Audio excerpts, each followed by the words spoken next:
How's everyone this morning?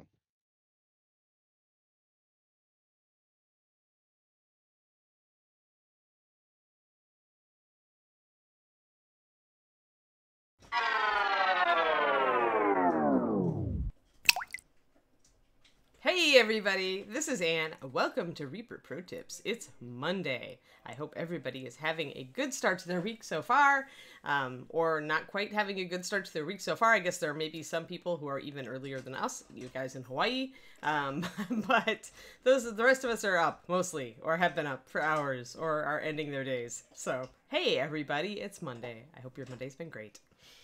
All right. Hello to say hello, Jedi and Margaret and Stephanie and Nomad Zeke and Muses Touch and Numbat and Drax. And yeah, we got the gang. The gang is here. And Mick Knight and Karaniko and Inky and Jay and Scott Edwards. Hello, and Iggy. Hello. So today, hey, Miss Dimp, with the sub, Justin. We already hit our sub goal, didn't we? We decided that this Friday was going to be our AMA. I think so. Justin is about as awake as I am. No, my computer did some weird stuff just then. That's kind of odd. Okay. Like you froze. Everything froze for me for like 3 seconds for some reason. That's really odd. Yeah, it is. That doesn't bode well. Let's see. According to my dash, I don't have any alerts up, so it doesn't say I dropped frames. Which David has he has a teleconference meeting right now, so we are both using the internet, but No, I think it was on my end. I think if other people probably would have noticed, I assume. Oh yeah, Nomad Zeke, yeah. Once they embraced the May the 4th be with you, Disney's site was doomed every May 4th for sure. Yay! Oh, thanks for the cheer, Numbat. Awesome. Sunshine today. Yeah, we've got sunshine. Actually, Sidestorm, this is not... Color composition is different. Although I will talk about some color theory, of course, because, you go there, right? But a lot of... I mean, you guys get tiny bits of it every time I stream, if I ever talk about pigments or coverage or anything. And the old Ian color theory class is far different. Like, I've changed up a lot of it. I guess, by the old color theory class, yes, today we'll talk a lot about that. But my new color theory class is far different, and is a lot more about pigments and mixing and, how pigment acts and why paint acts the way it does and why it works the way it does. So my new color theory class is far different. I've only run it once at my, 2-day seminar I did at Napa. No, wait, I did it again. I did it twice. I did it once at KublaiKhan as well. But yeah. Sidestorm, there is a Star Wars edition, a Star Wars holiday that was created by the fans and then embraced by Lucasfilm called May the 4th Be With You. And so May the 4th, i.e. coming up, is the holiday.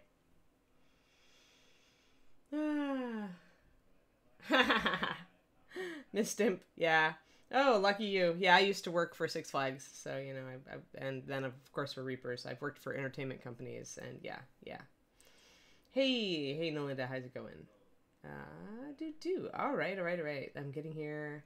All right, I am caught up. Let us go to it. Let us get into it because, we've said our happy Mondays and now we can go forward. Thank you, Numbat, for the bits, by the way. Yeah, he had a nice cheer back there. 100 bits, wasn't it? Hey, Twisted Yes. Good to see you. And Rathmore. Alrighty, let's see here. Boom. There we are. Okay, we've got Giant. And I don't know that we really need to... She's pretty much in focus. Let's see. Let's get this out of here. Focus isn't as important today because we're not talking about like really fine painting tips and details. I have a different background today. Maybe I don't want that. It's a little late to change now, Anne. Yeah, so we'll just go with the tan background today and see how it goes. It is cooling off my fingers a lot. I love how these cameras, they're really good, but they still, like, when you put a different background on something, it totally changes it. So, all right. Without further kibitzing and stuff, we're going to talk about color composition. So last night, I was sitting with David, and I was supposed to be working on my own stuff, but instead I was trying to figure out what I wanted to teach today. And I just kept looking at this model, because there's so much room on her. I mean, I've done 2 things on her already, but there's so much stuff here. Like, I was thinking, I'm like, I got to be able to use this. And then I started really looking at her, and I was like, God, there's way too much stuff here. Like, how are you even going to paint this? you know? And then I realized that you guys might have the same thought, because a lot of you said that you had picked up this model, which totally is understandable. She's really cool. And so today I wanted to talk a bit about color composition, or in other words, how the heck would I paint all this stuff? Like, what color? Like, aren't you going to run out of colors? Like, isn't everything going to kind of blur together? Like, there's so many different things. What colors do you even make them? Right? So I was thinking about that, and I was like, well, I could, like, base coat, block in, everything, and show you guys the choices I would make and why I would make them. So this is a little bit more, maybe, it would seem like an advanced class, but it's really not, because this is something that a lot of you, if you start thinking about it, it can really improve your painting, even as a beginner. Because what it's about is alternating lights and darks and warms and cools to get different sources of contrast on your miniature. And this is useful not just on a huge model like this, but on any model. It's especially important on a 28mm model, because you have such a small amount of room to work with. So first thing I'm going to be doing is blocking in her skin while I talk to you. So I did not finish blocking in all the skin, and I do want to do that. First step of, if you're going to do this, kind of like block out everything in advance, is to color in everything that you already know the color of. And right now, all we know is her skin. So I'm going to block that in. I may well change the color of this cape, because I had blocked it in the same color as the skin, and we will not be doing that. So we'll at least block in the front part of the model so we can start working on that. Because you got to know where the color, you always start a mini, you should always start a mini, by choosing your one color that you won't compromise on. So as you're sitting there staring at the model, if there is one color that you especially want to use, put that color up first and put it on the model. And work everything else from that first color that you are starting with. And if you don't know what color to use, then use my random color encounter table to decide. Or at least decide what you don't want, because you might roll a result on there and go, oh, no way. And that at least will get you closer to deciding what color to start with. Another way to come up with your first color is just to say, you know, well, pick a favorite color that you have and just use that. You know, or you could say, well, I'm not going to use any of the colors I normally use, so let's just look at something I've never used before and start with that. So, but either way, your job is to pick your first color, and everything else will follow actually fairly easily from that. So you think you're bad at color schemes, but you're not. Not once you have the secrets of how to choose good colors with other colors. All right. And the reason that I call this color composition is that it's not really, actually, we're not talking mostly about color choices today, but we're talking about where to put the colors on the model to make sure that all of these great details stand out without overwhelming each other. So, yes, Hydramain, on my Patreon, and it is free. It is a free public post, so you do not have to be a patron to get it. But I made a random color scheme generator back at the start of all this COVID stuff because I felt like doing something fun and funny. So a la old D&D, I believe it's a D8 followed by 2D6s, and they're tables. So you roll, or at first, maybe it's 668. It might be 668. Yeah, it is. So you roll your first color and it just is red, orange, yellow, green, blue, purple. And then you roll your next one, which modifies that color. And then you roll your third one, which modifies your whole scheme.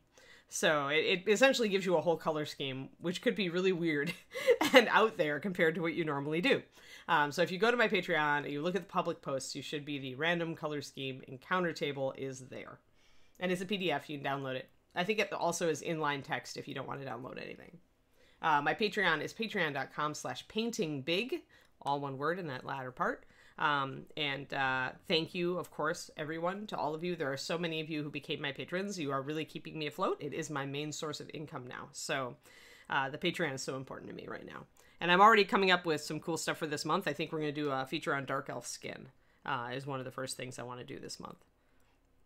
So yeah, so there's my plug for my Patreon. Thank you, everybody, for taking a look at it and considering me.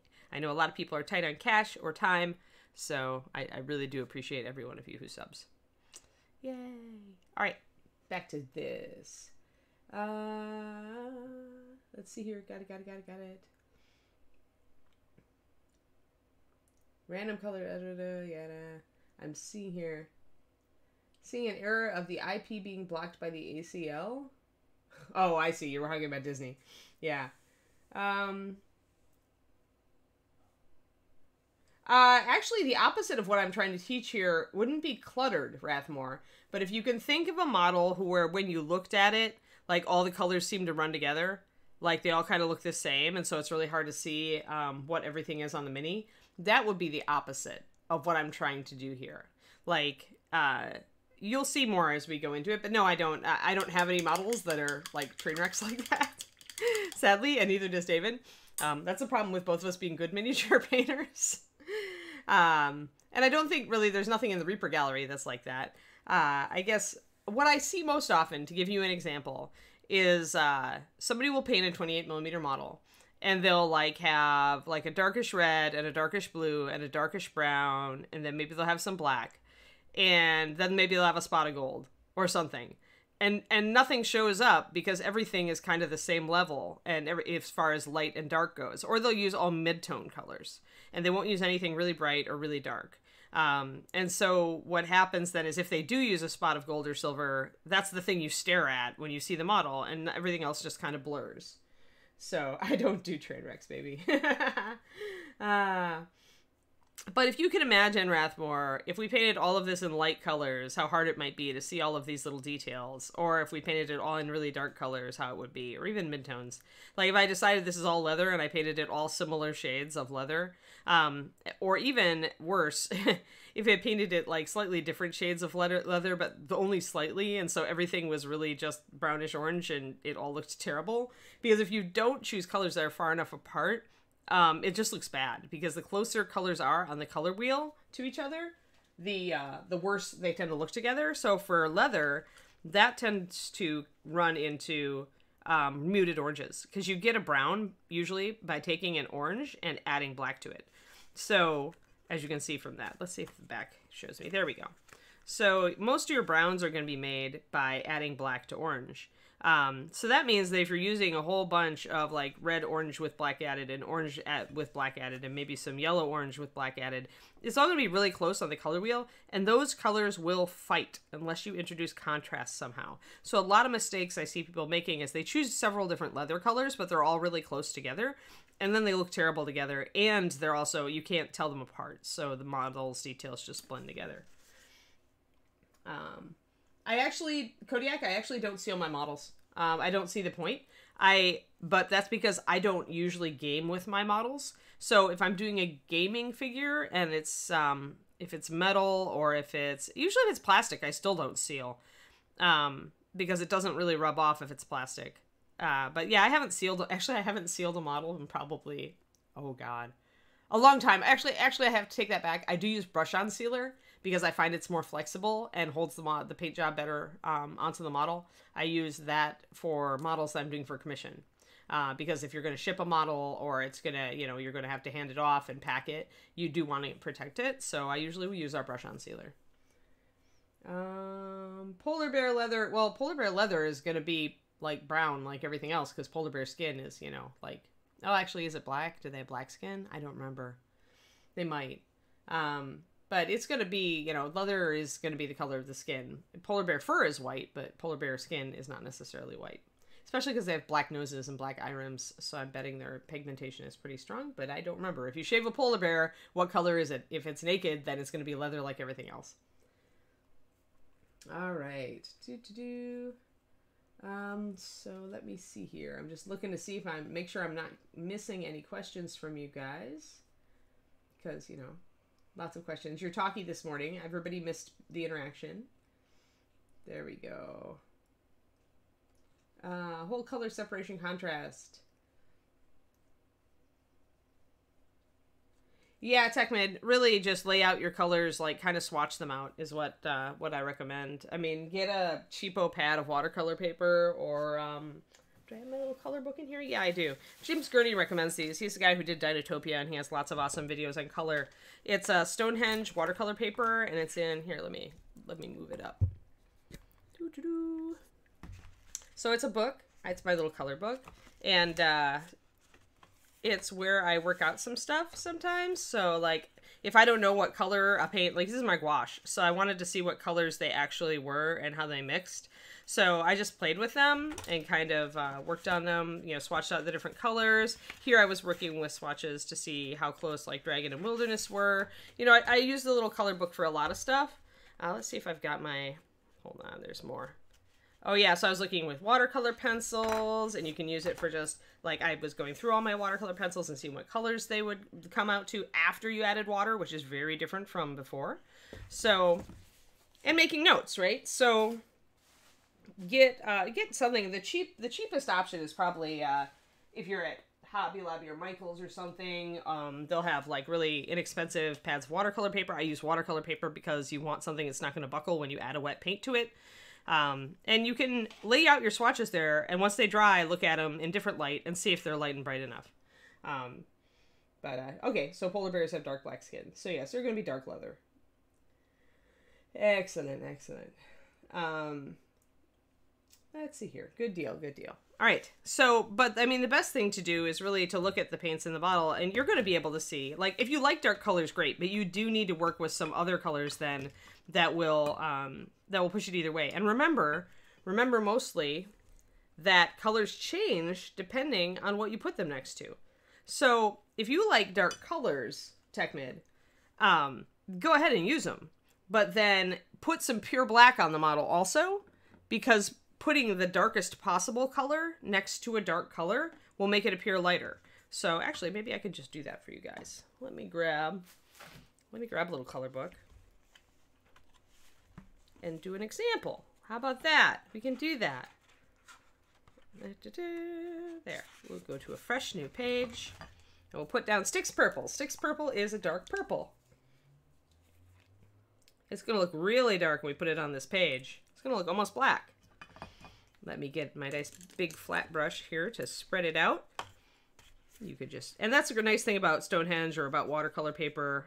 Stonehenge is usually used for colored pencil, but it's made thick so that you can use water soluble colored pencil on it. And you can also, with colored pencil, often there's a lot of burnishing and pressing and stuff. So you need a paper that's tough that can stand up to it. So right now on the white paper, this purple is really dark. You can see that it's purple, but it looks really dark. So we can thin it a little bit to get a better sense of the color. But yes, it's very, very dark. But let's see if I can get my camera to do this, because it's hard sometimes if we've got, the minute you put something black next to it, however, the purple will suddenly not look as dark. This is a test. The test of our purple and black system. Wait, now it looks lighter. How did that happen? Wait, that purple was black a second ago. Now I can actually see that it's purple. What? Well, this is how you can deal with it. So if you like dark colors, you like dark reds, you like dark blues, but you need more neutrals to interact, use black. Because that is going to make all your dark colors look a little bit lighter. See, now it looks lighter because you have something that's contrasting right next to it. This is a secret of paint that is, actually we talk about it all the time, but people don't grok it until they actually see it happen on a model. Is every color you lay down is going to influence every other color. That purple looked super dark because it was on white paper. So all you had to deal with was the white, like white primer, and that dark purple. But the minute I use black for pants or something else, or boots and gloves or anything like that, black leather, suddenly your purple looks lighter. So you can push it that way. If you like dark and middle tone colors, you can still use a color scheme that is that. But make sure that you go all the way down in the opposite direction then to create contrast. And you still will probably want some slightly lighter colors. Also remember that when you highlight your dark colors, you can push the color up a little bit. So if you start with a really dark red and black, highlight that dark red with a pretty light red, like highlight it with like heraldic or something. That'll make it, that'll give you the contrast you want. It'll push and pop your colors. So yeah, so total color changes, absolutely. Even the camera caught it, because that purple looked black until I put black next to it. So remember these things. Yes, Margaret. I mean, it's hard to get away from the light of the paper, right? But yes, adding light colors will make a color look darker. So if you're working with a middle red and all the rest of your colors are like creams or yellows on the model, that red will end up looking darker, and you may have to highlight it if you want it to look lighter. It'll create contrast that way. But yes, and complementary colors are another thing that throws a monkey wrench into that, but we're not talking about that yet. Would lining with black, not enough black, Raven. Not enough black.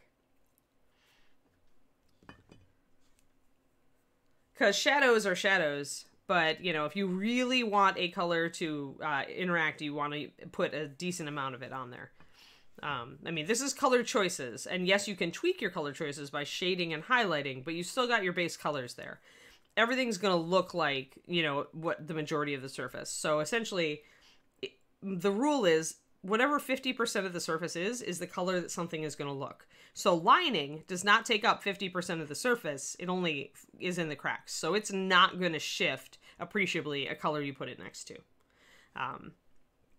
So that is why it won't work, because your eye is looking for big blocks of light and shadow, warm and cool, and a lining is not a big block, so your eye kind of just glances over it. It helps it to see details because you're edging everything, but it won't do that. And it really actually won't help you see details if all of the other colors are dark and you've just got that little line of black separating all of them, because you have no contrast. It's all dark. So you can like dark colors all you want, or you can like light colors all you want, but do remember to switch it up a little bit if you want your details to come out.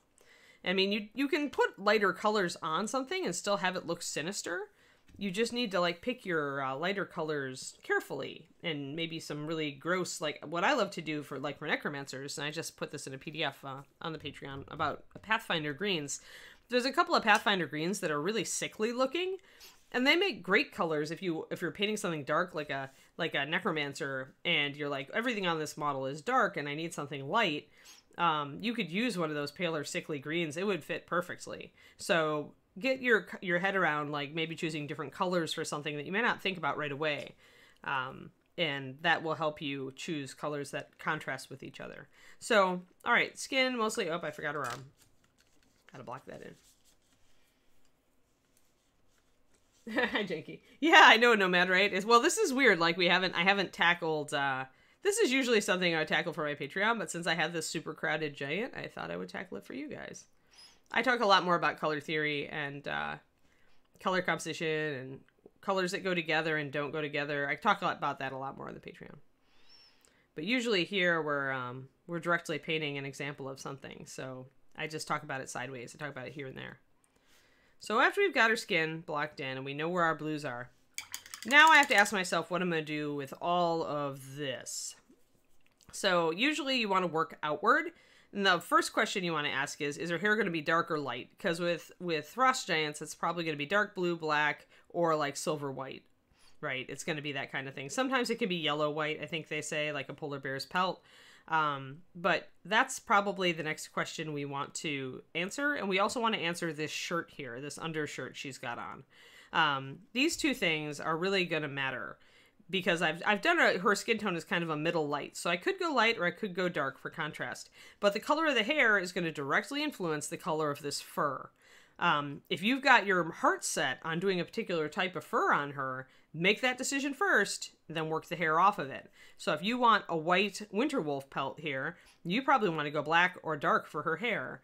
And if you want to do like a timber wolf pelt here, where you could put some darker grays or browns in it, you can go white with the hair. But going white and white will essentially make the hair and the skin, hair and the pelt look like the exact same surface. And it will make these two details totally get lost in each other, and it'll be very hard to bring them out. So this is what I'm talking about with color composition. One second. Just making sure that I'm not losing. Okay, not losing anybody yet. Excellent. So this is what I'm talking about with color composition is alternating your lights and darks.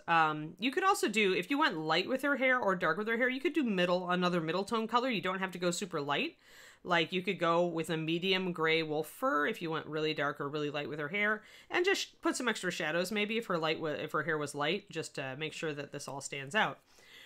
Right? It all works together. Another thing to remember is that for unimportant details, so this shirt that she's wearing could be one of two things. If it was on a different model, I'd probably use it as a color accent, but because her skin is blue and it isn't a standard skin tone, doing a color accent could get you in trouble.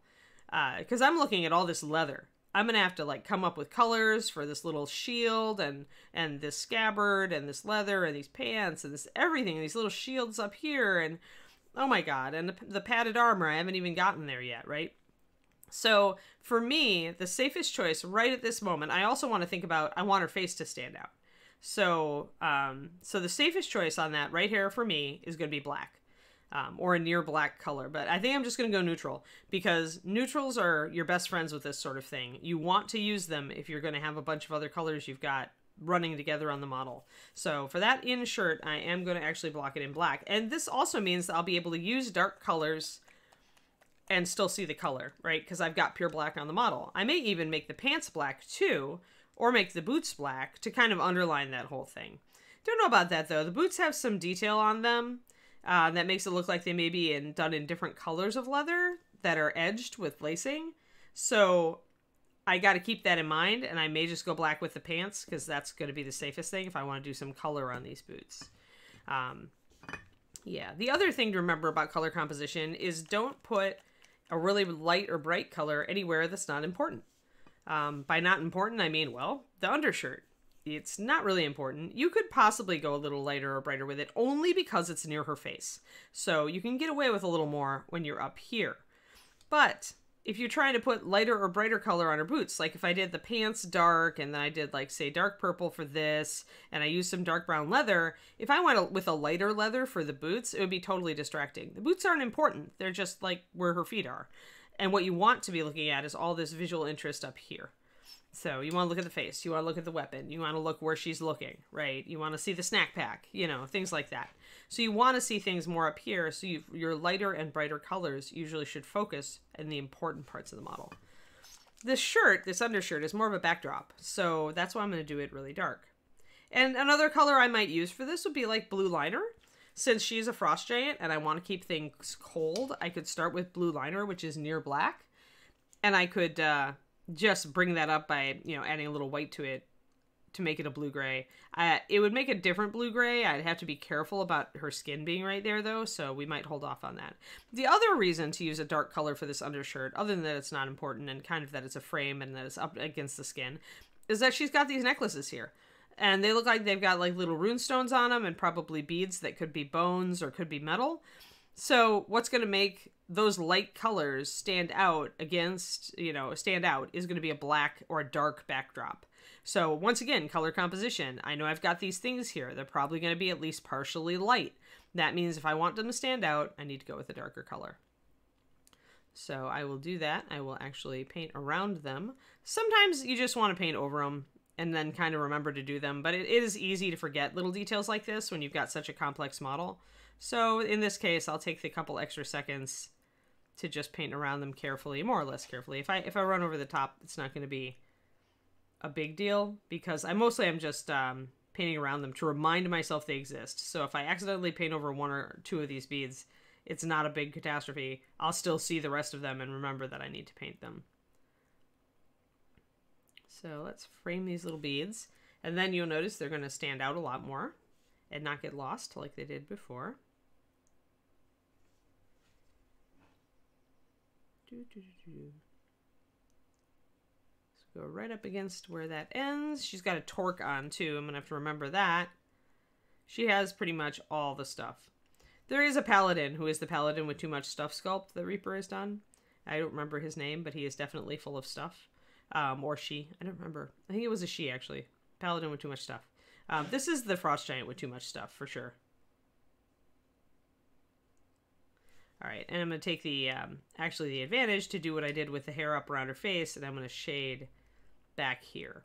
The reason for this is a deep shadow on the inside of her neck. So there may be some color there. Like, once I figure out, like, if this has a gold rim or a silver rim, this little shield here, once I figure that out, I can kind of extend that color a little bit back here. But I don't mind leaving a really dark shadow back up against her neck there, because it would be shadow, right? It's really deep. These layers of fur and armor and everything she's wearing go back far, and so you can do a dark shadow there. You don't have to worry about painting those parts. You're trying to get people not to look back in there. They shouldn't be looking back here. They should be looking here. If they're looking back here, you've done something horribly wrong.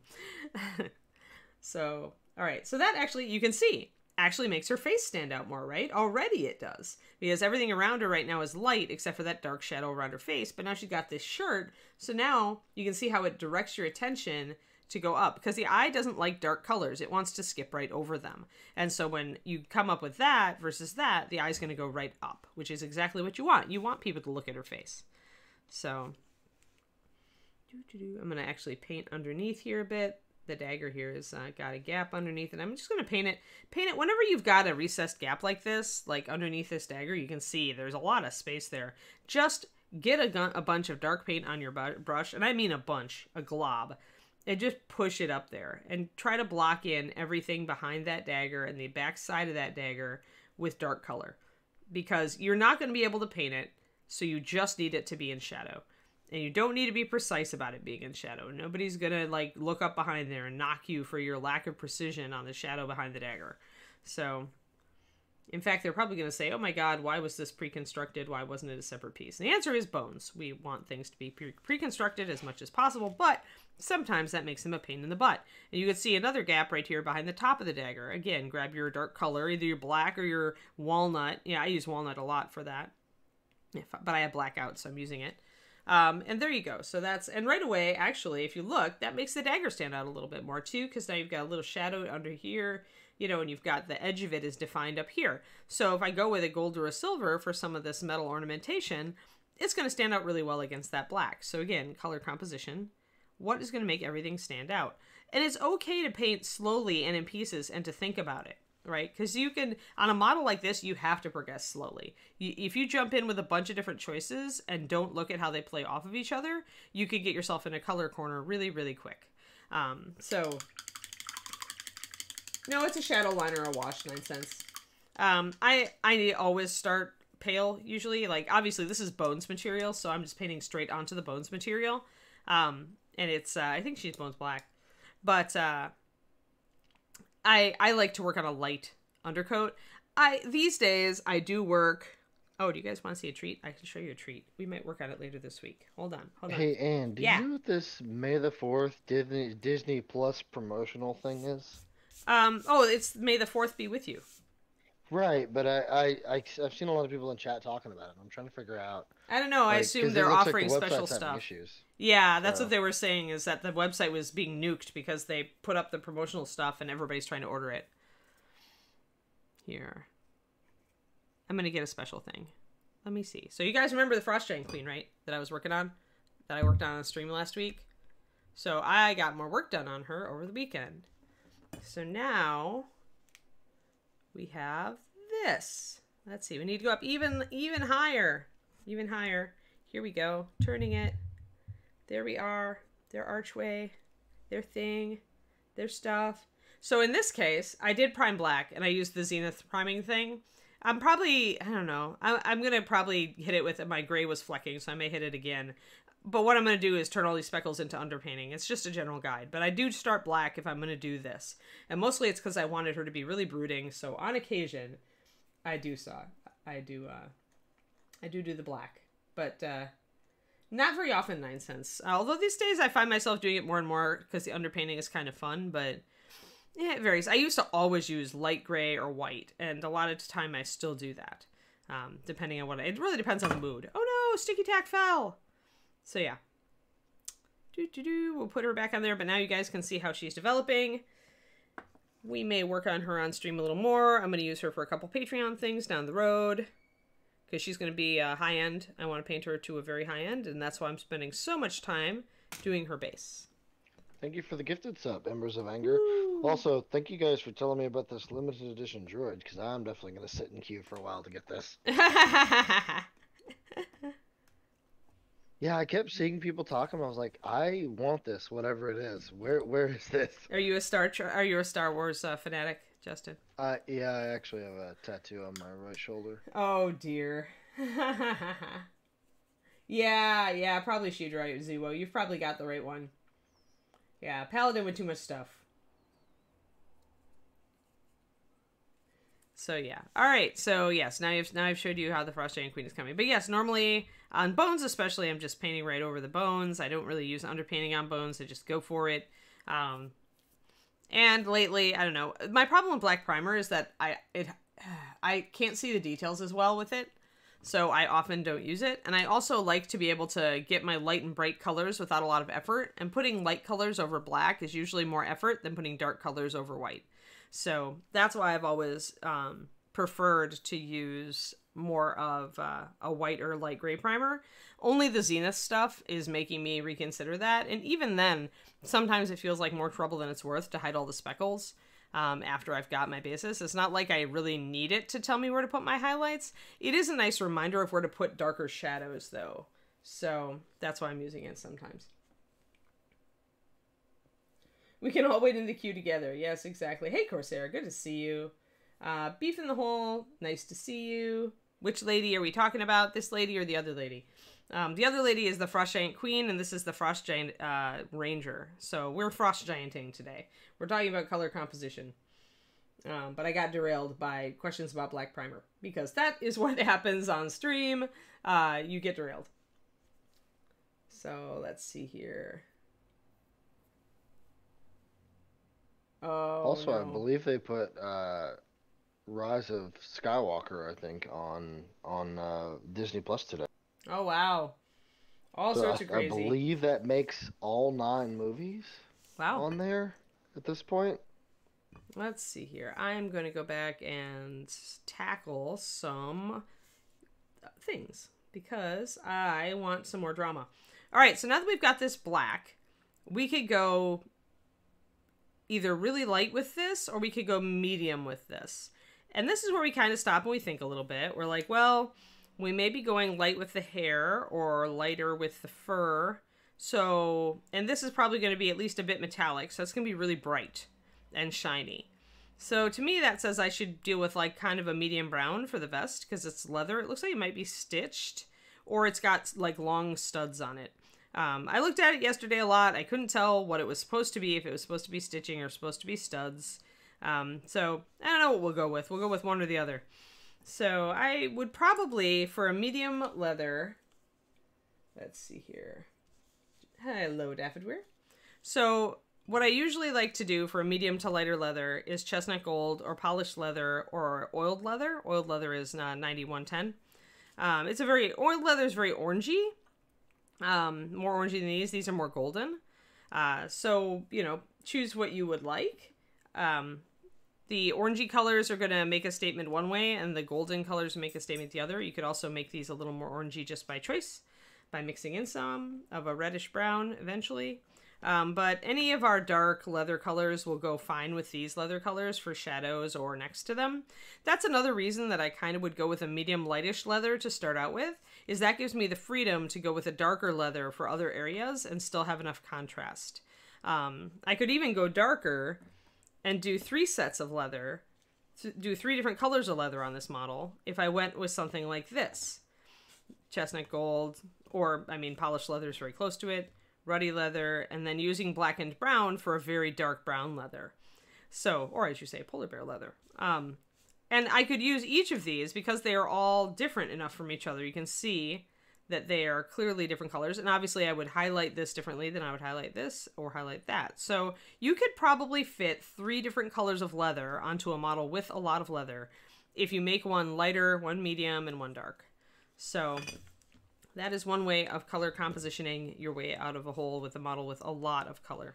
So I think I'm going to use chestnut gold for this, I think. We'll see. Ruddy leather could also work because it's a medium dark. It is a little harder. It's a little closer to that pure black, but because it is black, it is going to make this ruddy leather look lighter, and I am going to highlight this too. So I have to remember that. When I highlight it, it may end up looking lighter. I also have all of these stitches here.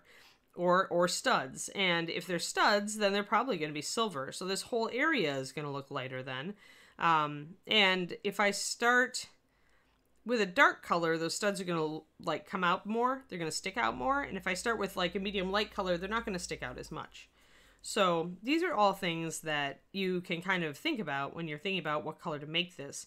And this is one thing to remember. When you've got tight little detail like this, it kind of counts to the eye, it kind of counts as freehand. So this necklace with its tiny details, these things with their tiny details, this with its details, all this stuff, I'll explain what I mean in a second. All this stuff counts as freehand. And what I mean by that is the eye loves little sections of detail. So freehand essentially will draw the eye to wherever it is. It's why it's the big downside of using a big, doing a big freehand banner. Is the banner's the first thing you look at. You don't even look at the model right away. So Here, these things are such small, fine detail, they're going to kind of draw the eye just the way a freehand piece would. So this is not a bad thing because, again, we're in the area of the model that we want to draw attention to, the face.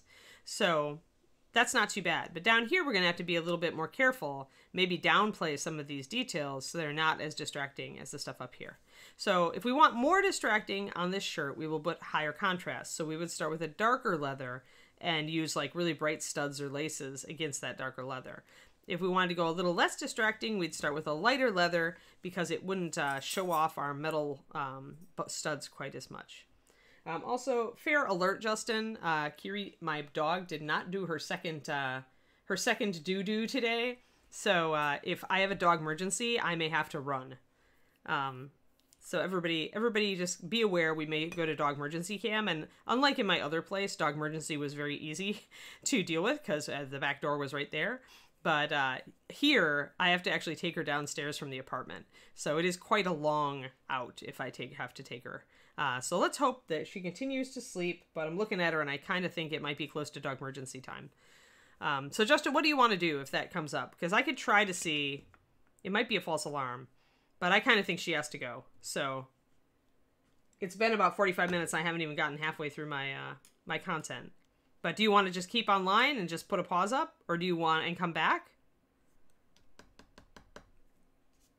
Oh, do I have it, Justin? Did you step away?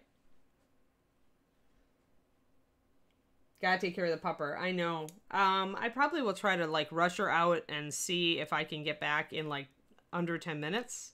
I just don't know. Yeah, because I can definitely see she's trying hard not to explode. So, all right, guys, we may take a small break, and I'll come back.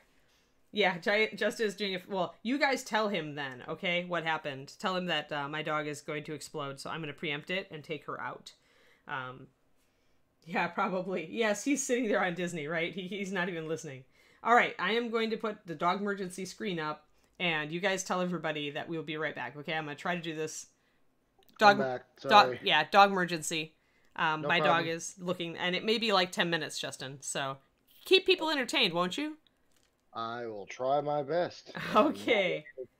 I will All right. talk to my people here. That's right. Talk to your people. Talk about Star Wars. Get even more people on the website to make it even worse. Oh, all perfect. Right. Okay, so for people here who all right, guys. Puppy Explosion. ShopDisney.com. We've got some promotional Star Wars stuff. So please, guys, everyone go to the website. We'll all wait in queue together. We'll talk, and then we'll get envious of the people who finally get through. Yeah, happy Star Wars Day though. We can't do Marbles game, Robin Boy Wonder, because the way we have this stream set up is it's primarily on Anne's side. Unfortunately, she's the one who has to control the marbles.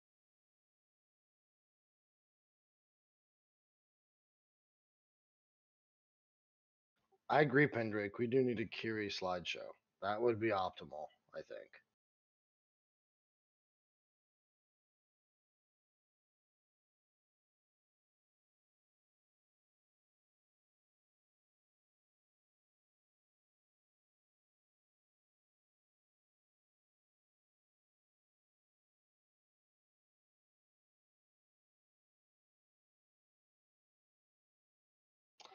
That would be the Rebel Insignia Kirin Echo.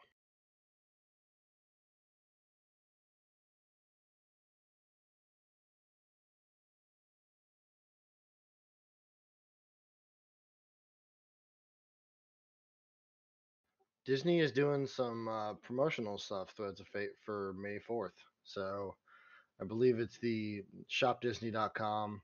It's just the URL that you go to, and then you'll be waiting in line, and you can buy like there's limited edition droid, there's some mugs, there's some other stuff too.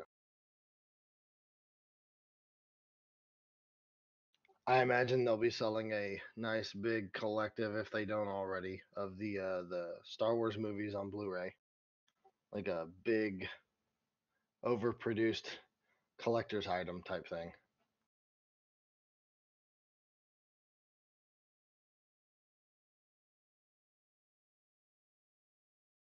Speaking of Disney, is Disney World's not open again yet, is it?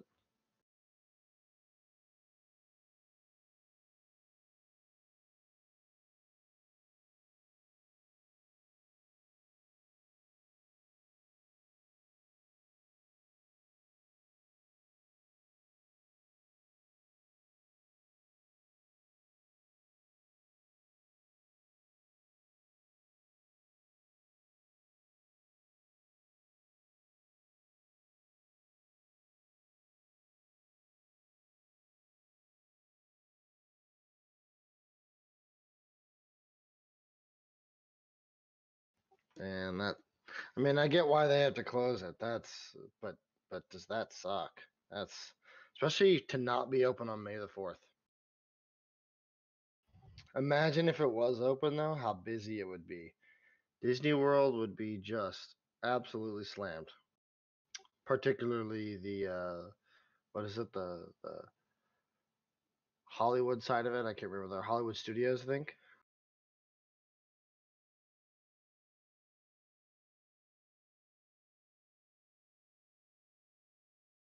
You know what? I'm completely with you, Corsair, honestly. I'll buy and watch the first six, but as far as I'm concerned, seven, eight, and nine never existed. Seven to me is the most tolerable of the last three, but eight and nine are actual atrocities in my eyes, personally.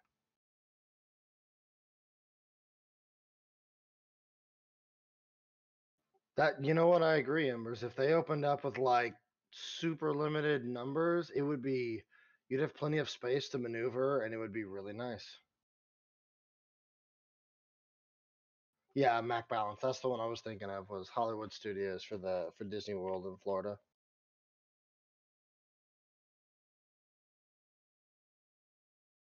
No, Robin, I think that, I don't know. I think that everyone should see the last three of them, even if they're absolutely terrible. Like, people should see them because you should form your own opinion. Everyone should. But, just like everyone should see episodes one, two, and three, you can watch those three as well. Um, I don't think that you would like them, but you can try.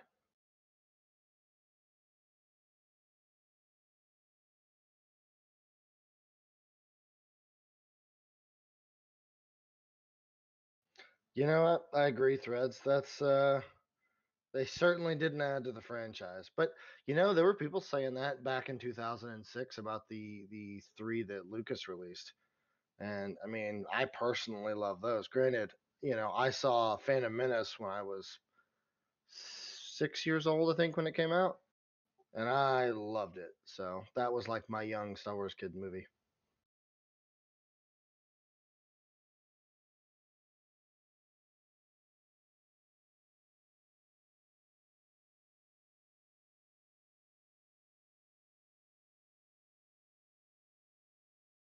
Yeah, that's where it's become. Yeah. I do. I am not unaware of the average age. I want to say of our customers are definitely higher than my own.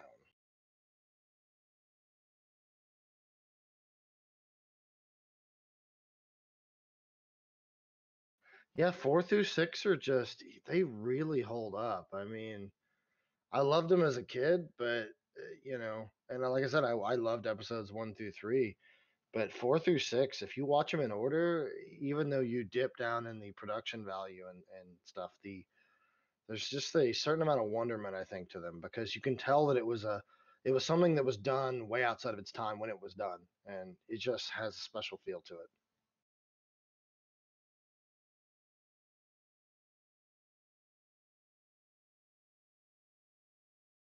Yes, Han did shoot first. That is 100%. Although Han did shoot first in the original release, but if I'm not mistaken, wasn't it George Lucas himself who actually went back when they re-released that special edition, the Ascension, the amended movies? Didn't they? Wasn't it him who actually made the decision to change that? Yeah, okay.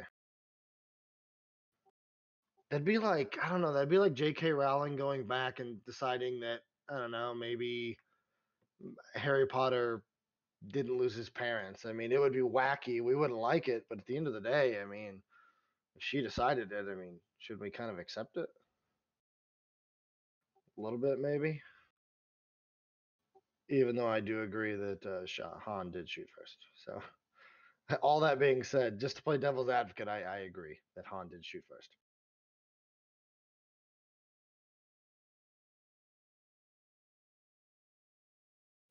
I'm curious though. Did George Lucas do that for the piece? Did he want Han to not look kind of like a scumbag who would just shoot this guy, or? I mean, he is a yeah, exactly. He's his character would have shot first. Like he's a survivalist first. Like the dude was a that was a swindler. That's what he did.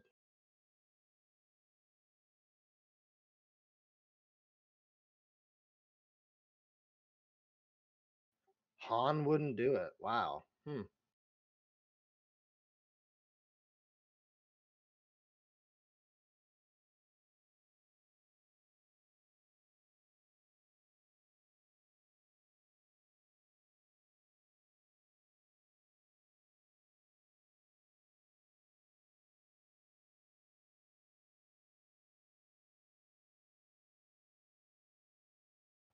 I will say zero from what you said earlier.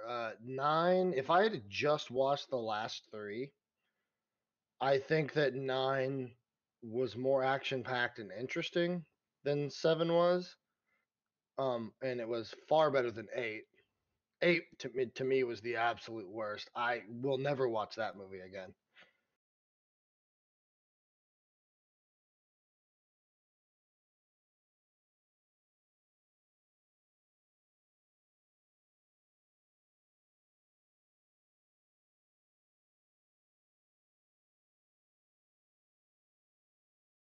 Yeah, I agree with that. Threads of Fate. That's I mean it does it weakens Solo's character because it to me it does seem more true to his nature that he would just shoot. I mean he's got a gun in his face. He's just gonna shoot the guy.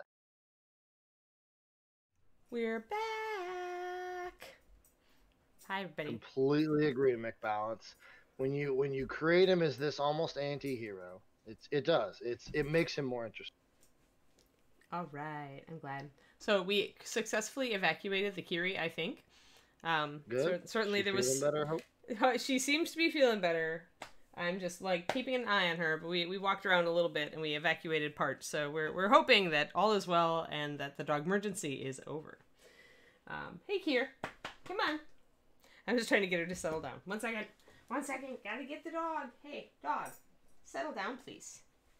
Oh, Hydromain, that's because it was incredibly weak and last minute. That's why you don't understand it. It sucked. It basically didn't exist.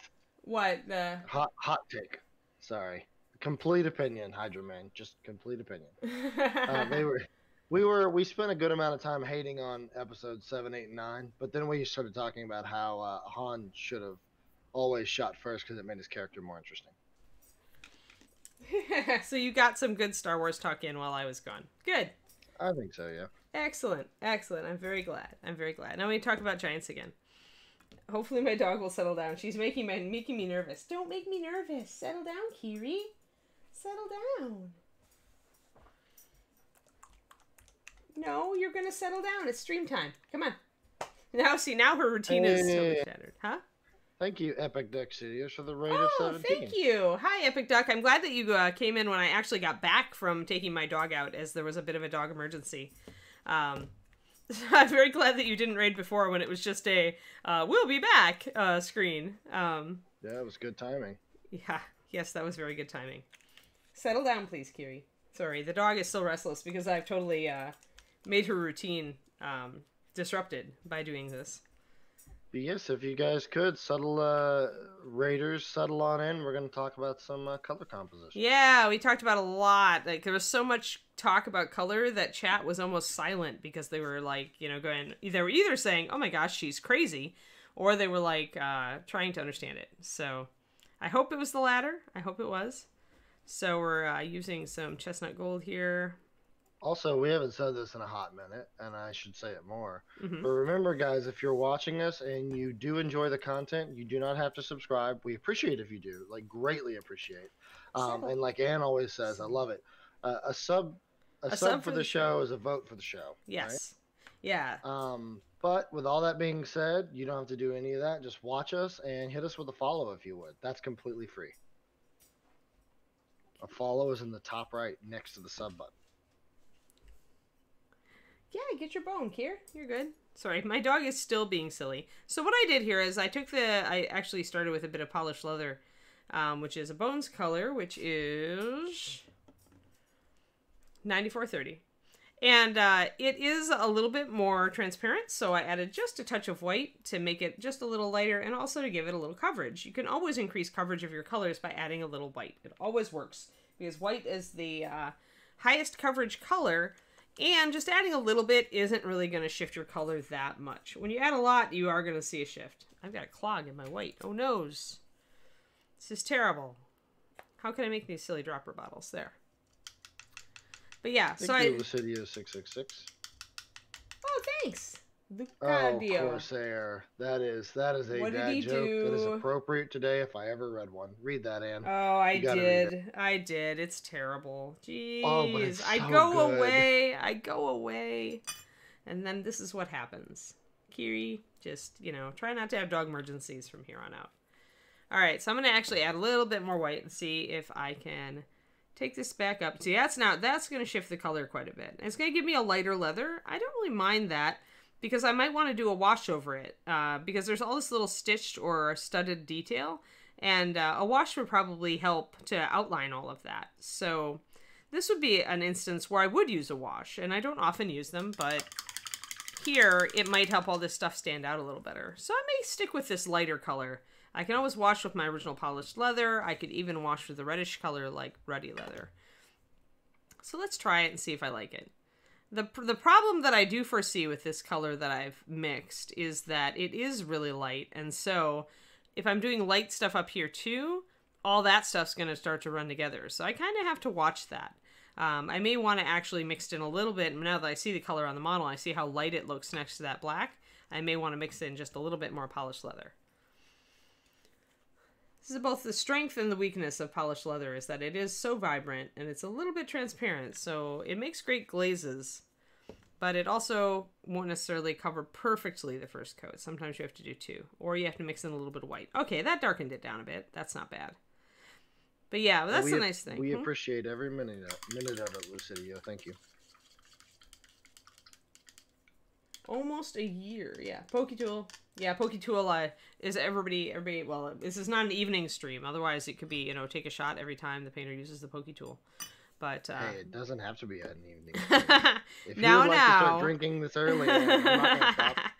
No, I don't drink much at all anymore. I'm really like the anti-lush at this point. Oh, that's right. Yeah, it doesn't work well with my... Yep. Yeah. My guts don't like it anymore. It's the problem with getting older and having issues. But yes, because you were telling me that you could only have certain things too. Yeah. And you don't have them very often. Yeah, exactly. I don't have it very often. Alcohol is an irritant, and some people can handle it better than others. And I used to be able to, but now my guts are just like, no, this is a bit much for us now. So yeah, if I want to be a truly happy Ann, I just avoid alcohol. But I do let myself have some wine every once in a while. And last night I had a gluten-free beer because we were making bratwurst, and you really can't make bratwurst without beer. So, in my opinion, as a Wisconsinite, a past Wisconsinite. No, they go hand in hand. You're right. Yeah, they do. So now the question is, do I want to make these kind of padded sleeves the same leather as her vest? I kind of think I do, because, all right, if this was the only thing going on this model, if there was just this vest and the padded sleeves, then I might make them different just to have some different colors up here. But I've got all this other crap to paint. Like, seriously, I just need some color unification here right now. So rather than come up with yet another color for these sleeves, I think I'm just going to assume that the whole thing is leather and that it's just styled differently depending on where it is. So it's more woven leather on the sleeves and it's more studded leather on the body. That's, I think, what I'm going to go for. And I'll block it in and I'll see how it looks. And remember, the great thing about starting light and then deciding maybe you didn't want your color to be that light is that you can always put a wash over it to make it darker, right? And we are going really, really warm for a frost giant, so, I can always decide I don't like that either. Yeah, Twisted Oma, I've got some chronic health issues, so once you have a chronic health issue, your whole thing changes, your whole outlook on life changes. Eating the stuff that you used to love isn't quite as worth it anymore if it makes you feel bad. So yeah, I'm going to block this in. And I'm going to kind of see if I like it or if it's maybe a bit much. It is really warm right now, as I said, and she is a frost giant, but maybe she likes contrast. I don't know. I could always put, there are various washes I could put over this to tone it down. That's the great thing about glazing and washing in general, is your base color isn't necessarily the color you end up with. Right now we're just trying it to see. And if I decide that it is way too light, I can decide to put ruddy leather over that instead. My worry right now is that if I went gold with these, I would be really close in color to this. So what you got to start doing when you're thinking about color composition is to think about metallics in a different way, guys. So Dwarven Gold is here and Dragon Gold is here. But these are not actually Dwarven Gold and Dragon Gold. These are orange and yellow. So when you're thinking about color composition and you're using a colored metallic other than silver, silver obviously is a gray or a white, and so it's a neutral, so you don't have to worry about it as much. But when you're looking at your metallics, if you're thinking about using a copper or the Dwarven Gold, it's going to be orange. And if you're thinking about Dragon Gold or New Gold, those golds are definitely yellow. You think about them as a color because they're going to act like a color when you put them on the model. So when you're thinking about color composition, do think about that. Like right now, Dragon Gold and Dwarven Gold are both a bit close to this brown as it stands without me putting a wash over it or doing something else to take it away, right? So both of these colors would kind of disappear up against this, probably. If I was going to do silver for the studs, it would be a little bit better, but I'm not sure that I like that. I think maybe I've gone too light with my my vest. And the other thing I don't like about this color, now that I've got it on here, is it goes up right against the skin, and you get contrast because one is warm and one is cool. But because this is the same shade as this, like the same degree of light or dark, they're very similar in that. One is not noticeably lighter or darker than the other. You don't get as much contrast as you really would like here. So I think I'm actually going to finish out this sleeve, but then I think I'm actually going to paint over this color, and I'm going to go for ruddy leather instead. Ruddy leather is not going to look as dark, it's not going to look as warm, and it's going to be dark enough to be contrasting with the skin. So that's why I'm making these decisions. And I'm doing all this just like the way I would normally for you guys, with my mistakes intact, to tell you, show you kind of how my thought process works for this, so you can kind of mimic this thought process too. When you put on a color, you're not married to it. Kind of ask yourself, does it work? Looking at it against everything. Like here, I don't like it against this blue skin tone. Here it's okay, but it's going to be too light if I go gold. So, and I might go gold down here with all of the details on this dagger. In which case it's going to just blend in. And I don't want that. I want everything to stand out. So I've decided I'm going to change it, and I'm going to go ruddy leather instead.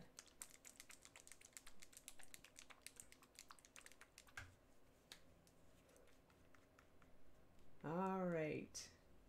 Yeah, thanks, Malcolm. It has its, the face has its issues, and I need to adjust it a bit, but it was okay for a stream face. We were doing stream face. Let me see here. Add a little water. See, now the other thing is, when you're painting straight over bones, often you will use your paint full strength, just because you, one, want the coverage, and two, you want it to stick. But now that I've got a base coat down, I can add water to my ruddy leather, and I'll be just fine. It's already got that paint barrier down. Might give me a little bit of a wash effect too, and I might just go with that if I like it. Good afternoon, James. So yeah, we are just kind of soldiering or gianting on here. Since I had that 10-minute digression with my dog and her lack of wanting to do all her business this morning, and then decide to do it in the middle of stream. That's Kiri. All right, so I like this already. Just putting in just a little bit of this ruddy leather. It still looks light enough because it's next to this black here. So that's pushing it lighter where it needs to be lighter. If I put some gold detailing down here, the gold is going to stand out against this leather because it is darker, much better than against the light leather.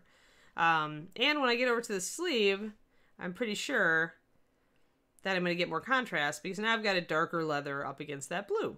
And sure enough, I like that a lot better because you can see, right, how much, if you look here, you can see how it's not really standing out very well against, because both colors are light. But once you add that darkness, you can see that sharp demarcation between the skin and the sleeve now. So before, you might have had to look at what these details were. But now you recognize what they are without having to look too close. And that's what you want. You want, ideally, when somebody looks at your figure, they see all the parts. They don't have to squint, unless it's just a really tiny part. Then you expect the squinting. But you don't expect to have to squint to see what's sleeve and what's skin, right? So we'll just base coat over the top of this. I like this color a lot more. I can still highlight it with some orangey colors if I want. But I think actually that's a really pretty color. I think that's a really nice color for her. Because we're going to be highlighting.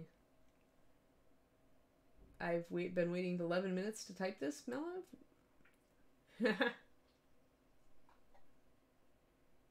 We have a chat feature built in that it's the lowest it can be, but you have to be a follower for 10 minutes before you can type in chat. Oh, yeah. It's to prevent the hecklers, as it were, really.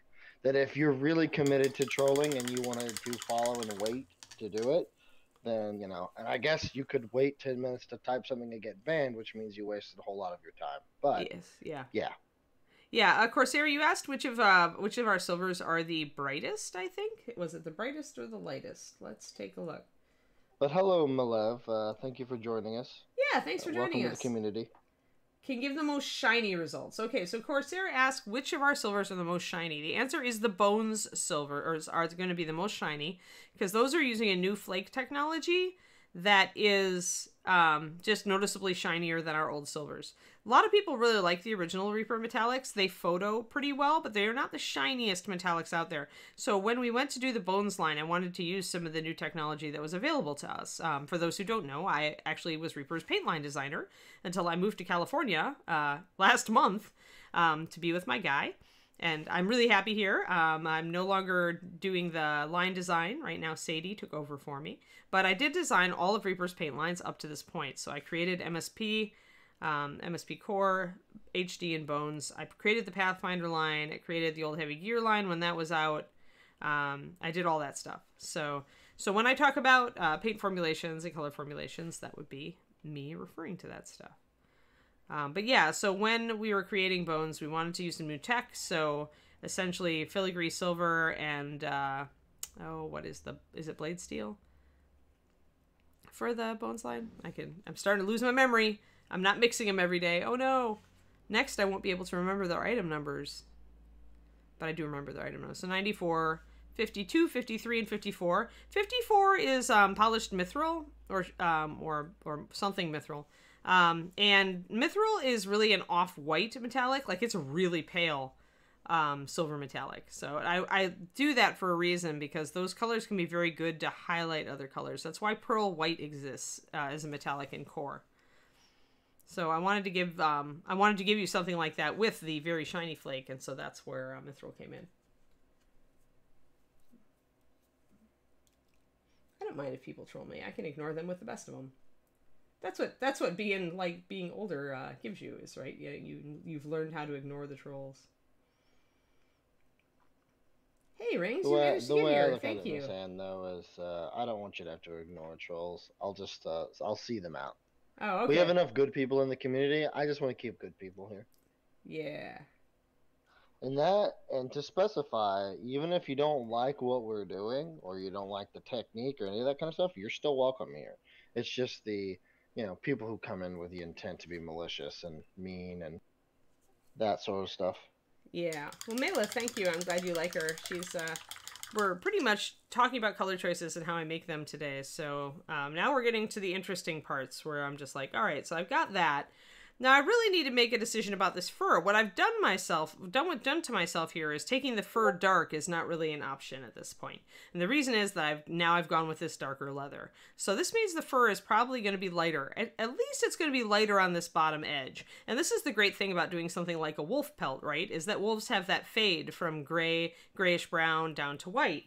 So I could do a different colored pelt here and still end up light down here, even if I started up dark out here. And that's probably what I would do, because the The other option is to take her hair really dark, which I could do, and then I could do something like a polar bear pelt or a winter wolf pelt here. That would work as well. So both of those are options, and you would just change them depending, again, on, you want to put light against dark. So you could do, I wouldn't go dark with the fur, but now I would go, and I certainly wouldn't go with a brown bear pelt at this point, because that would look exactly like this, right? So you're looking for different stuff. Now you may also want to kind of look at the back here, and once you kind of know what you want to do, like maybe I want a wolf pelt, or maybe I want a white pelt, I would essentially kind of make sure I'm not going to have a problem with anything back here by doing that. Now, it is a little weird to have white in a, as a shadow, but this wouldn't be too bad because, I mean, you've got this deer here. It would go darker here under the deer anyway. It might be a little soiled back there. If I was doing a gray and white pelt, I could do a darker gray against the deer to make him stand out a little bit better. So yeah, I think either of those choices would be fine, and I wouldn't get into too much trouble back here going either white or gray to white fade. So, and then my choice there will absolutely influence my choice on the hair. And here with these little shields, now I need to figure out if I want a color accent with those little shields. This one's wood with studs, but it could be a painted wood. And this one is definitely a tiny little shield that's just, could be anything behind the emblems, right? You've got an axe and a animal head, and you've got a something or other, some weird symbol with a squiggle on top.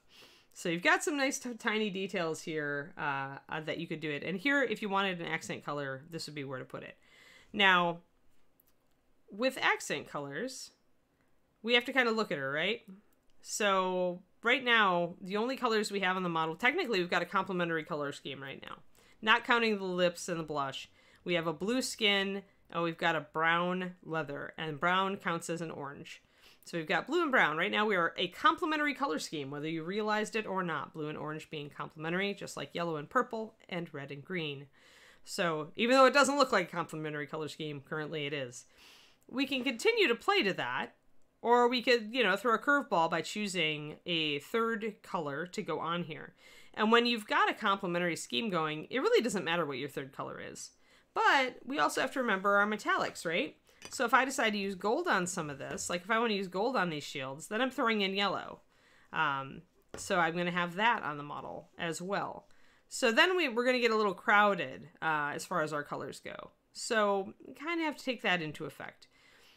We can go down the list kind of and see, like we can think about it. We'd be like, so I could go with blue, but that's really up against the skin, so it's not going to look too good if I go for blue right here. It's just going to kind of blend in with the skin maybe too much. I could go yellow, but yellow, if I do this in gold, is not really a great choice. Green is probably right out. It doesn't seem to fit very well with Frost Giants, unless I go with a really dark green. I could do that. Orange I've already got here, so I could go for it. More orange would just be more complementary, but I'd have to make it probably lighter to make it work, and then it might not work so well with the gold. It wouldn't be, with the details wouldn't come out very well. Red is an option. Red and orange, are next to each other on the color wheel, so normally they'd be hard to pull apart. But if I did a little slightly lighter red, like heraldic, I could probably get away with red up here. I could get away with purple because I've actually got a little bit of purple when I did her blush. Those two colors mixed together, so I could also do purple as my accent color. Whatever I choose for an accent, I probably want to repeat it in more than one area across the model. And for a simple model, this is hard, right? Because you have a limited number of things that you can paint. Here, we've got it kind of easy. We've got a shield down here. We got a bag. We got a scabbard. We got another bag. We got this little detail thing in the front. We've got decorative stitching on her pants. We got all sorts of places we can put our accent color. So that we don't have to worry about. I'm kind of thinking I want purple here. I think because I like it, because it works kind of, I can highlight it with the same colors that I'm using for her face. And so I can essentially repeat colors across the model. I have been on a blue and purple kick lately, so if my guy is watching this stream, he's gonna laugh at me for choosing purple. I could choose red. Breakfast instead of bratwurst. Oh dear. You can't eat bratwurst without beer. Do you disagree with me, Pendrake? I mean, that's my Wisconsin follow-up, right? Okay, so Kenatari rather. Yeah. all of the metallics in the world will work better if you undercoat with a dark color. So the first thing you do if you want the brightest silver ever is to put down dark gray or black as your base coat. That will cover. And then you put the silver over the top, and you will suddenly see that the silver appears to cover better. Much better, in fact, over that dark color. And it's the way that the flake actually reacts with the light that you're running into. All mica flakes, and our original bones are mica flakes, but almost all metallic flakes are going to be a translucent thing that sometimes has a colored coating on it to make it gold or copper or whatever, right? If it's a colored flake. And so what you run into is the light passes through that, and you need the light to interact with the surface to make a shiny metallic. But you also Real quick, sorry, I hate to interrupt you. Your Discord beeps, I think, are coming through the stream. Oh, okay. I don't know how to mute that. I had kept hearing it. If you look in your bottom right tray and you click the sound, you should be able to mute Discord specifically. Although if you do that, then you can't hear me, so never mind, don't do that. Right, see, that's You'll just have to turn off notifications to the server that you're getting them from. Okay, so how do I do that?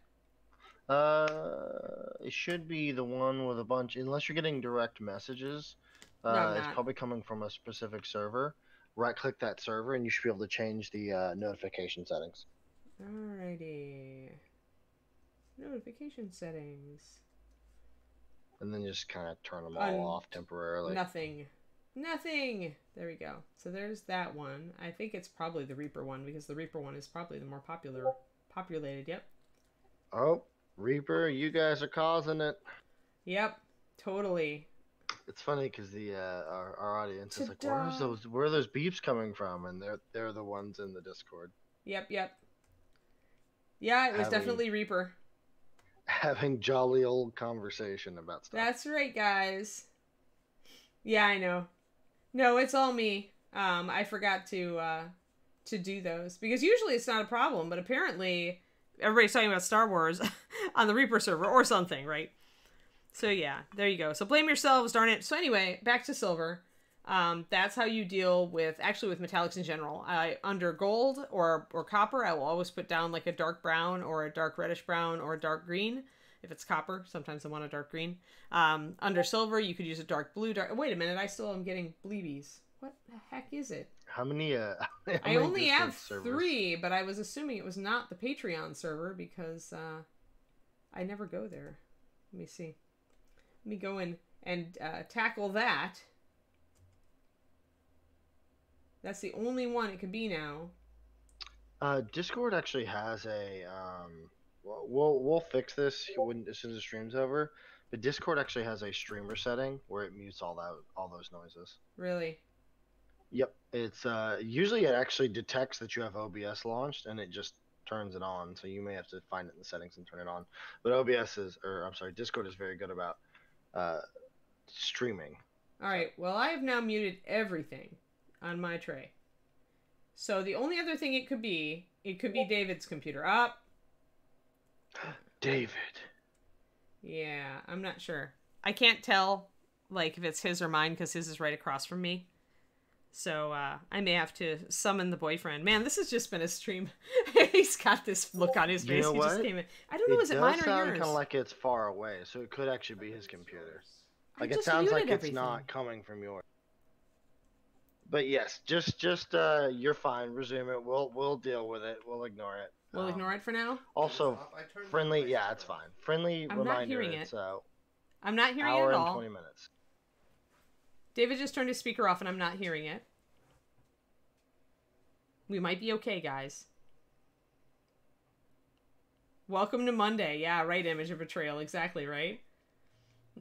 Robin, we are not professionals. This is why we reserve, Yeah, I think we're good. I think it was David's computer. I think we can successfully blame David. He came in here, like, looking so contrite, too. Yeah, I think we're good, guys. I think we're safe. I think we're out of the woods. The beeping will not resume for this stream. Blame the boyfriend. Hashtag blame the boyfriend. Well, I was blaming the dog earlier, so I've really blamed everybody I can blame right now. It's okay, sweetie. I love you. Bye-bye. That was awesome.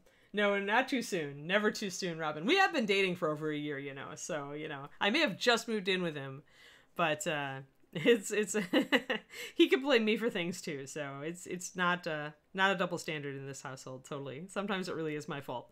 All right, guys, should I try for red or should I try for purple? You choose. If I go for purple, then David gets to give me crap about being in my blue purple zone. Hi, Xander Cleese. Nice to meet you. David to the rescue, even though it's his fault. Purple. I'm seeing purple. All right. Red to break the purple streak. So I've got one for purple, one for red. Red or purple for the accent, people. Red. Okay, everybody wants me to paint something different for once. By God, woman, do it. All right. Well then, I think we'll try heraldic. It'll be different. Then we're going to maybe see... Now, okay, so now we'll talk about color schemes a little bit. So if I choose red... Then I'm kind of shifting the color, because what the red's going to do is it's going to take this leather and make it more neutral. Because there's a lot of red in ruddy leather. And this is the same thing we ran into earlier, guys. Remember how when we put black next to the purple, it made the purple look different? Well, now, if we're putting red next to this brown, that is otherwise a very reddish brown, if we put red next to it, this brown will desaturate. It will not look nearly as red. So we will essentially make it a more neutral brown. So... yeah. Well, purple where the pink was mixing with the blue a little bit, Robin. But yeah, otherwise you're right. All right, so we're going to do this.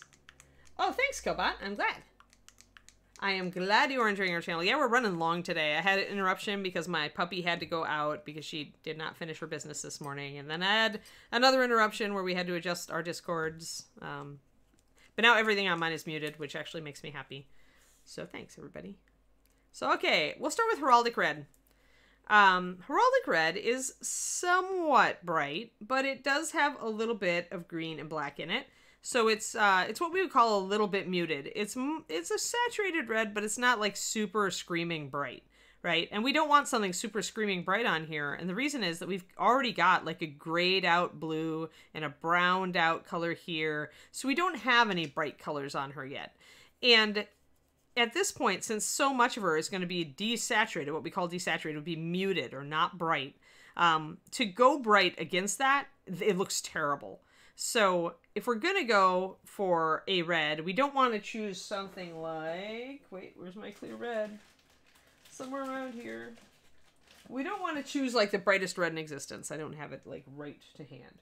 We want to instead choose something that's a little bit dark, maybe just a tad, so it's not quite as bright. If we went with a really bright red here, it would look awful. It would look garish. When you've got grayed out colors on the model, one of the first rules, if you're going to use muted colors, you have to make sure that all of them are muted, at least a little bit. So I'm just going to paint right over all these little details. This is going to look really bright against that muted blue, so we'll see how we can deal with it down the road. But we will start with this red. The other thing that saves us here, even though this red is brighter for sure than the blue, is that it's small, right? It's a small shield. So it's not as bad as it could be. If this was a big area, it would be like fighting with that blue. So what we'll have to do is we'll have to put a wash over this bright red to bring out those little details, and that will take it down a peg. But we'll start bright. So I'm going to block in that, and I'm actually going to go with parity, and I'm going to go with red on this other shield as well. I'm going to choose that, I'm going to assume that she chose her accessories, you know, to look good next to each other. Overpainting the hair a little bit. And that's a lot of red, so we're going to definitely have to see how it's very bright. It overpowers everything. So it's very much standing out, is garish next to these other colors. So what we will do is we're going to take it down a peg. And we're also going to remember that it's got a lot of these little symbols in here, right? I've got to put gold or silver to bring out those little heraldic symbols on this shield. And I also want to put some metal in, like this side, there's studs and other metal fixtures on this shield. So actually, what I'm going to do right now is I'm going to kind of base coat with a dark color, just like I was talking about for you guys. I've got black and brown out, so I'll do that, because we might do some gold. I think if I'm going to make her hair silver and the wolf's pelt gray to white, remember, that's probably what we're going to go for. In that case, the best metallic color for me here is going to be gold. Because if I did this rim in silver or steel, it's going to kind of blend in with her hair and with the wolf pelt. Whereas if I do it in gold, it's going to give me more contrast against a gray or white wolf pelt and against white hair. So does that all make sense to you guys? Yes, I am Reaper's previous paint alchemist. Yeah, I am Ann Forster. I was Reaper's staff painter. I've worked for Reaper for over 17 years, on site previously until last month when I moved to California to be with David. Reaper is awesome, and they decided they wanted to keep me, so they allowed me, pretty much kept me on payroll to stream for them. So I do that, and I love it. It's super fantastic. Reaper is the best company ever. So that's a little bit of a thing that I still do for them. But yeah, I was full-time for a very long time. I created all of Reaper's paint lines. I painted a lot of stuff in the studio. I think I was on yesterday. I was looking for a model, and some of the models that I painted have been canceled. I was looking for one of those, sadly, so I couldn't find it. But I painted like 157 models in the gallery or something, so I'm just putting some water in my paint to keep it wet.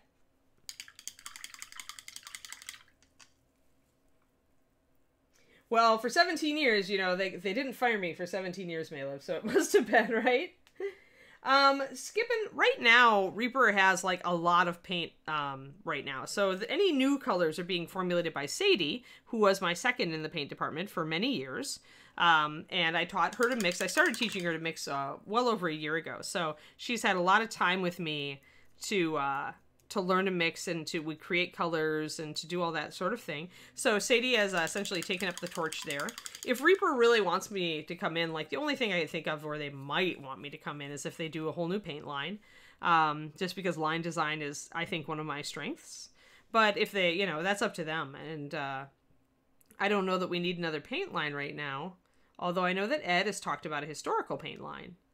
But with a historical paint line, I don't know that you really need a line designer because you're definitely using established colors for a lot of the armies involved, right? So yeah, so in general, I don't think they need me to do it. I mean, I've given the Reaper, I think, a really good base with all those paint lines that we've done, a really good base to work from. And Sadie has the chops to continue my work. So that's the nice thing about, like, being able to train the person who then ends up taking over from you is, you know, you feel like it's in good hands, right? I feel like the paint line is in good hands. Yeah. Yeah, endless. I have endless things to teach you about mini painting. That is possible because I've been painting for a very, very, very long time. I mean, I was a slacker kid painting, you know, since I was 9. That was like, you know, dipping plastic snakes in Tester's enamel painting. And then it was really in college when I started getting into wanting to get better. Because that's when I started working for the local game store. And I was playing a lot of role-playing games with my groups. And we were painting a lot of characters for those. And I started looking at Warhammer, which is Games Workshop at the time. I remember Reaper having their first models out as well during that time frame. But GW had a national painting competition and had some amazing stuff in it. And that really inspired me to get better. So I've been painting since I was 9, but I've been seriously painting probably since I was around 20. And I am ancient now, so, you know, lots of years of trying to get better. So I do have a lot of stuff to talk about and to teach on painting just because, you know, it's been a long time. And you learn a lot. And I mean, some of it's no longer, you know, you throw out a lot too as you learn more things that are actually, you feel better or more that you get better understanding of what you're trying to teach, right? Because that always happens. That's why they say that we teachers learn as much from our students as we do, as we teach them ourselves. Because it is true. Because teaching people really makes you analyze what you do and why. And sometimes it'll help you to come up with a better way of explaining or teaching or doing something. So this is, you know, teaching is definitely worthwhile, even though I've been painting for over 25 years. Seriously, I still switch things up. I still learn stuff. Often I learn it when I'm helping students learn stuff. So, oh yeah, I'm painting, let's see here. Yeah, I don't prime bones. I don't feel like I need it. Oh yeah, we've got excellent painters that stream. Absolutely. Josh is later today at 3 p.m. Central. And then Michael Proctor is tomorrow at 3 p.m. Central, right? Am I right on that? He went to 4 p.m. He is 4 p.m. Central Right. on Tuesdays, correct? Okay, yeah. So, and then Sadie is at 3 p.m. on Thursday, and who else do we have? And actually, real quick update about Sadie. I don't think she's going to be doing a show this week. Oh, okay. Well, good to know. Yeah, her grandparents are having some health issues right now. Oh She's no, take care of yeah, them, so. her olds. Yeah, Sadie is a saint. For those of you who aren't familiar with Sadie, she lives with her elderly grandma and grandpa, and they have health issues, and she pretty much is their direct one-on-one care. So, in addition to carrying, a real job and having a boyfriend and all of that, Sadie is just a champion of life, in my opinion. Yeah, it should be okay, Margaret. She does a really good job of taking care of them, and so this week she's just gonna be pretty busy all week, but that's about it. That's what it does. Takes up the time. So, But yeah. I'm sure she'll be back the following week. So on priming bones, you can certainly prime them, but I never find it necessary. I just wash them before I paint on them. I wash them with just a little bit. I get out one plastic mixing bowl and I throw some hot water, really hot water in it, mix in a little dish soap, and I sploosh the minis around until it's nice and, they're nice and clean. And essentially it just, if there's any mold release or previous like kind of stuff that might repel paint on there, then I will that'll take it off. And then I just rinse them really well and I let them dry on a paper towel overnight and they're good. And then I can paint right on them, just like you see, with really no problems whatsoever. I don't have problems with paint beading or anything. So let's see if I can get a little bit. Let's see. I want to be a little closer here. Whoop. So what I'm doing here now, we might do 2 shows on this. It's still hard to see, but you can kind of see the little details here on this shield. So I'm putting down dark brown wherever I might want to put gold. So in here, it's going to be these central studs. And it's going to be these little tiny studs. And if I go a little bit outside the line, that's actually good, because then that's a little bit of lining outside of these little studs that will help them to stand out. So going a little bit outside the lines when you're doing this base coating under metallics is actually a good thing. Who knew? So that shield's pretty much set up. So now I can put gold over all that dark brown, and the gold will be shinier because it's being put over a dark base coat. Here I've got a whole bunch. I've got a little animal face and a key, it looks like, and a little symbol, maybe a lightning bolt. I don't know. It's something. And I'm also going to block in all of those little things. By the time I do this, a lot of the initial red is going to be covered up, and you can see it'll start to work better with the rest of the model because it's not so garish right up against these muted colors anymore. So let's block in our little animal face. And I'm using slightly thinned paint for this, guys. I'm not using full thickness because I want it to hit stuff that's really narrow. And in order for it to be accurate in hitting stuff that's really narrow, it needs to be thin so that it'll come off the brush with a really light touch. Otherwise, you can, if it gets too thick, it can sometimes be very difficult to make it come off the brush. This is like a P or something. I have no idea what this is. A lot of this territory on this little shield is going to get covered up. So there won't be much red left once we've got all this outlined. I can see that. Just some little areas of red. So this shield will be mostly gold with little recessed red. I've got a central divider coming down here. And I'm not going to worry, like, if these are really close to each other, I'm just going to paint over the red entirely. Like, that little symbol and this middle line are right up against each other, and all this stuff surrounding this P shape. I'm not going to keep the red. It's just, it'll be so tiny it won't even show up. So I'm just going to paint over it and not worry about it. I am going to keep the red in places like this little area down here. The areas around the wolf head, it would still show up. And the areas on, like, here and here, there's some areas here where it will still show up. But for the most part, this shield's going to go gold. We'll just have a little bit. Yeah, liner's good. Yeah, zero, that's something a lot of people do. It's a great idea. So it's essentially you're underpainting at that point, because if you paint a wash over a bones model to bring out the details, then you've also got some dark color already in the shadows. So it serves as underpainting, which means, painting dark underneath where your shadows will go and leaving it light where they will not go. And it can help you get more dramatic highlighting and shading.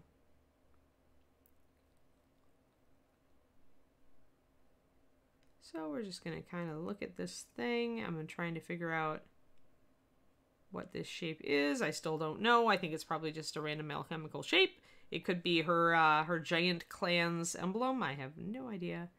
But I do know that I want to block the rest of it in.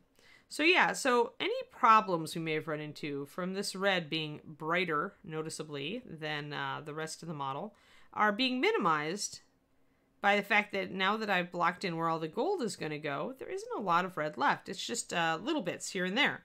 So that's great because it makes it definitely an accent color. It's just small areas. And if you're going to put a bright color on a muted color scheme, all of these basic rules can be broken, right? If you're doing it right.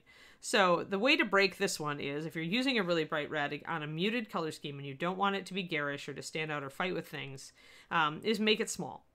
So since it's taking up very small areas, it's really isn't going to have a huge visual impact. It's just going to kind of be there with little pops of color. And so it's not going to fight with everything like it would if I made this entire pelt red, for example. Just going to grab these little details here. The other nice thing, as I said earlier, about filling this in with a really dark color that I'm going to then go over with a metallic gold is that I can leave a little bit of this dark around all the areas, right? So that the gold has a kind of an outline around it from the beginning. So don't be afraid to go a little bit over the sides on some of this stuff. There we go. So yeah, so now we've got a little bit of red, and it's just a little bit of red. And this shield even has board lines. It's got grain in it. So I probably want to define that grain before I put the gold edging on. And I may want to do that with a wash, or I may just want to paint it on. I think I've got dragon red, so maybe I'll just paint it on. Where have I got it? Yeah, I've got some dragon red. Dragon red is it's a natural shadow for heraldic. These were formulated to go together. So these are the first two colors in the bones line. And dragon red is a beautiful dark red that I really love. It's one of my favorite dark reds I've ever done. Do I prefer PVC over metal? No, I don't. Actually, Malif, what I really love is resin and styrene. I tend to like the detail on that the best. It makes me happy when I can get a resin Reaper model, which actually I do have in Ms. Frost Giant Queen here. This is actually the resin, not the bones. So I love that. PVC is okay. What I do like, though, with the PVC is I think the big models we do, like the really big ones, look really good in bones, like dragons and stuff. I think they look fantastic. They make me want to paint them every time when they're big. So anything at this giant scale or bigger, I think actually does do really well in bones, and has the advantage of, like, normally in metal, this model would be hugely expensive. Nobody'd be able to afford it. But in the PVC, it's so much more easy to purchase, and because it's bigger details, is a bigger model, all the details stand out pretty well. So I think with smaller models, I do prefer metal. And I will snag metal if I want to paint one up really nice. But for bigger stuff, the PVC serves pretty well. Although I will always take a resin over the top of that. Let's see here. Just catching up on your stuff. Yeah, Dragon Red and Dragon Green are two of my favorite colors. If you're on my Patreon, James, look at last year early. I think I have a thing on Dragon Red and Dragon Green and using them together because they are perfect complements pretty much. So that's something to check out if you're on there. Let's see here. I think it's a PDF. Let me get some Dragon Red squeezed out. It is a beautiful dark red. Ooh, excited. Yay. Don't you love getting stuff? Especially when we're all stuck at home. Isn't it even more fun to get stuff in the mail, guys, during this stuff? Like, I get super excited whenever I get a box or a package, even though I should know what's in it. It's still like a nice little, it's like the outside world is still there. I suppose I should be wrapping this up soon, huh, Justin? I've been going forever. Almost 2 hours. That's probably a good idea. Probably Justin's like, damn it, Anne, when are you going to stop talking? The problem is that my time sense got, I'm going to at least do some of the dark wood grain on this shield, though. All right, so the wood grain's vertical. If I tilt it, I can actually see. Can you guys see? You can kind of see the detail on there. So I'm just going to paint it vertically, and it's not a big deal if I go outside the lines, because I can always touch it up. All right. Yeah. Well, it's partially that I got thrown out of my zone, though, right, my love? Because my dog made me take her out, and I lost like 10 minutes there, and then I got back into the groove, and then we had that Discord interruption. So pretty much all of my time sense, because normally I have a pretty good time sense about when things have gone, about an hour, hour and 15. I'm pretty good at kind of judging that. But because of those interruptions, it's like it reset my timer, and now Justin is probably ready to kill me. No, not at all. All right, No. all right. I can appreciate when if people want to hang around and watch you, then I'm not going to complain. Right. Well, it's Monday, so I have a lot of energy, and, I don't mind going a little longer. So I'm just pretty much putting some vertical streaks down to bring out that wood grain. You see it? And the fact is that I thinned the dragon, so it's not really dark. I'm not putting really dark lines on. It's a little more subtle. But the other thing that does is because that's a darker red, it is also taking our red shield down a little bit, right? It's not quite as bright because now we've interrupted it with little bars of dark red. And if I want to, I can take some of this and maybe shade part of it. I'll have to look at how the light is coming down. Light's probably going to hit this. But I could also shade some of the lower part of it as being further from the light. And that would make the bright red look even darker. So all these little tricks are making this red actually work really well with this color scheme because it's minimizing the brightness that could be a problem with our muted color scheme, and it's just reducing it to little touches and accents, which is wonderful. And now that I can see this, I'll probably do the scabbard of this dagger in red also. I could see her liking a bit of color coordination. So yeah, we could totally continue with that. And you do, this is kind of a two-dimensional, 2D color, 2D art rule, but usually artists, if they are using an accent color, will try to use it in an odd number of places. And usually you will use it in different spaces around the model to bring the eye around the model. So here, here, and here is nice because that's a little triangle of red color to kind of gather the eye in here, and it's right near the face, so it works with wanting to draw everybody's attention to her. All right, excellent. So I think I will end it there. I think that tomorrow I think I'll resume and I'll start blocking in this fur and do the hair and kind of show you guys the decisions that I make there. We'll figure out what on earth to do with this torque. Maybe we'll talk about like choosing colors for this fur thing that goes. It's obviously a different surface than the leather, and where to repeat the leather and when to change the color. Yeah, there's all sorts of things to kind of do to block in this model. Oh, tomorrow is that's right. My Althea is my guy, and he just reminded me that tomorrow was Terrain Tuesday. So I may have to take a break and come back to this on Wednesday, which doesn't make a lot of sense, but I guess I could, because I was thinking about featuring Miss Frost Giant Queen. I was going to do some of the work on her archway tomorrow for you guys, maybe, because since Ed doesn't have Terrain Tuesday anymore, I could totally do that. Do you have a raid for us, Justin? I am working on that as we speak, actually. Oh, are you? Okay. Me do me. No. I was gonna do the archway today, but then I thought, oh, but Terrain Tuesday, I should do the archway tomorrow. But then I didn't finish what I wanted to talk about today, and yeah, it snowballs, right? But that's okay. We can come back to her on Thursday. Well, you look for a raid, Justin. I'm gonna actually block in some red on her dagger. And you can see that since I've washed the bones, this red paint is thinned with water pretty significantly, but it's still going on just fine. And it's sticking. It's not having an issue.